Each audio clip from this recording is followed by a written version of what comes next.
Medical mysteries की दुनिया में कुछ केसेस साइंस सॉल्व कर लेती है, कुछ को साइकोलॉजी पे छोड़ दिया जाता है।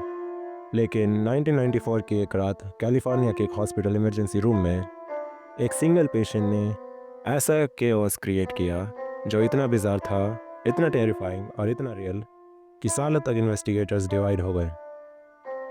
क्या ये एक फ्रीक केमिकल इंसिडेंट था या फिर कलेक्टिव मैडनेस का एक रेयर केस?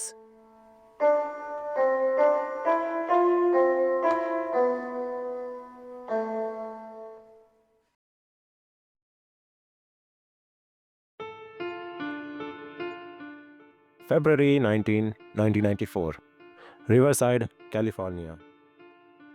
टाइम था अराउंड रात के 8 बजे। रिवरसाइड जनरल हॉस्पिटल के इमरजेंसी रूम में पैरामेडिक्स 31 साल की ग्लोरिया रेमिरेज को रश करके लाते हैं। Gloria late stage cervical cancer से फाइट कर रही थी। उस रात उसकी कंडीशन क्रिटिकल थी। हार्ट डेंजरसली फास्ट बीट कर रहा था, ब्लड प्रेशर ड्रॉप हो रहा था।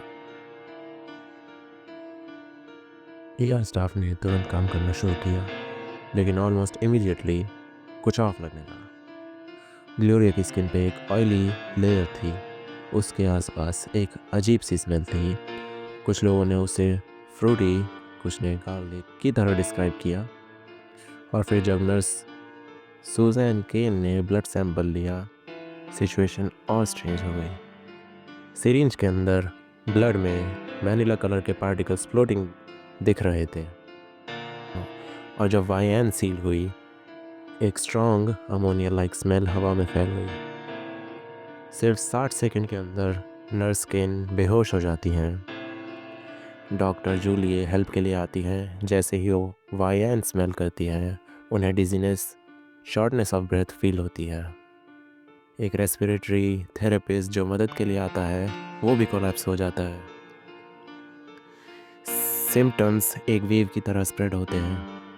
हेडेक्स, मसल स्पैज़म, लंग्स में बर्निंग सेंसेशन। इमरजेंसी रूम का सेंटर अब एक बायो हज़ार्ड जोन बन चुका था। ईआर को इवैक्यूएट किया गया। रिवरसाइड फायर डिपार्टमेंट की हैज़मैट टीम फुल कंटेमिनेशन सूट्स में अराइव करती है। हॉस्पिटल के लिए एक बिल्कुल अनहर्ड ऑफ सिचुएशन। रूम को एक केमिकल क्राइम सीन की तरह ट्रीट किया जाता है। इस सब के उसके बीच ग्लोरिया रेमिरेज 8:50 पर डेड डिक्लेयर कर जाती है। कॉज हार्ट फेलियर, जो उसके कैंसर से रिलेटेड था। लेकिन इमरजेंसी यहीं ख़त्म नहीं होती। 23 मेडिकल स्टाफ अब सिम्टम्स रिपोर्ट कर रहे थे।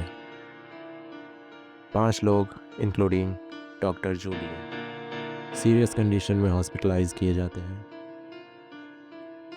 सवाल सिंपल था और टेरिफाइंग भी। आखिर पूरे इमरजेंसी रूम को पॉइजन किसने किया? इन्वेस्टिगेशन मैसिव थी और ओपिनियंस बिल्कुल divided. Lawrence Livermore national laboratory के इन्वेस्टिगेटर्स ने एक शॉकिंग थ्योरी प्रपोज की। उनके अकॉर्डिंग ग्लोरिया शायद DMSO, डीमेथाइल सल्फॉक्साइड यूज़ कर रही थी। ये एक पावरफुल इंडस्ट्रियल सॉल्वेंट है जो कभी कभी लोग इलीगल होम रेमेडी के तौर पर पेन रिलीफ के लिए यूज़ करते हैं। अगर ग्लोरिया ने इसे अपनी स्किन पर लगाया हो तो ये ब्लड स्ट्रीम में एंटर कर सकता था। प्रपोज्ड चेन रिएक्शन कुछ ऐसा था। ऑक्सीजन मास्क से DMSO कन्वर्ट होकर डीमेथाइल सल्फोन बन गया, जो क्रिस्टल्स फॉर्म करता है। पार्टिकल्स का पॉसिबल एक्सप्लेनेशन। एंड सेकेंड, फिर डिफाइब्रिलेटर पैडल्स के इलेक्ट्रिक शॉक ने इससे कन्वर्ट कर दिया डिमेथाइल सल्फेट में, एक हाईली टॉक्सिक केमिकल जो रूम टेम्परेचर वेपराइज हो जाता है। ये थ्योरी अमोनिया स्मेल, क्रिस्टल्स और स्टाफ के सीवर सिम्टम्स को एक्सप्लेन करता है। 1997 में ये explanation forensic science international journal में पब्लिश हुई और काफ़ी लोगों के लिए सबसे लॉजिकल आंसर बना। लेकिन California department of health service ने एक बिल्कुल अलग कंक्लूजन निकाला। उन्हें एयर या ब्लड सैंपल में कोई कंफर्म टॉक्सिन नहीं मिला। उन्होंने नोटिस किया कि सिम्टम्स ज़्यादातर उन लोगों में थे जो पेशेंट के क्लोज थे और जो एक दूसरे को देख रहे थे। उनका डायग्नोसिस मास सोशियोजेनिक इलनेस, मतलब एक्सट्रीम स्ट्रेस और सजेशन की वजह से ग्रुप में फिजिकल सिम्टम्स ट्रिगर हो जाना। अफेक्टेड स्टाफ स्पेशली डॉक्टर जूलिए इस एक्सप्लेनेशन को स्ट्रांगली रिजेक्ट करते हैं।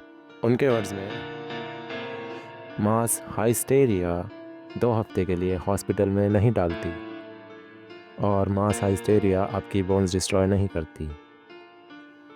इस मिस्ट्री के बीच ग्लोरिया रेमिरेज की फैमिली क्वाइटली सफ़र कर रही थी। अथॉरिटीज़ ने ग्लोरिया की बॉडी 10 वीक तक होल्ड करी टेस्ट के लिए।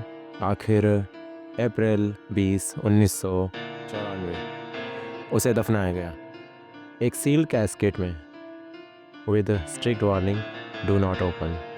ग्लोरिया की डेथ नेचुरल थी, लेकिन ER को पॉइजन करने वाले फ्यूम्स का कोज कभी डिटरमाइन नहीं हो सका।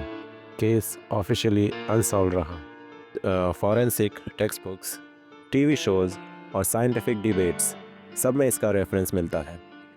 ग्लोरिया रेमिरेज का केस आज भी एक इटर्नल डिबेट बना हुआ है, एक ट्रू मेडिकल मिस्ट्री जहां डायग्नोसिस अभी भी अननोन है। Toxic lady case medical history का एक परमानेंट चैप्टर बन गया।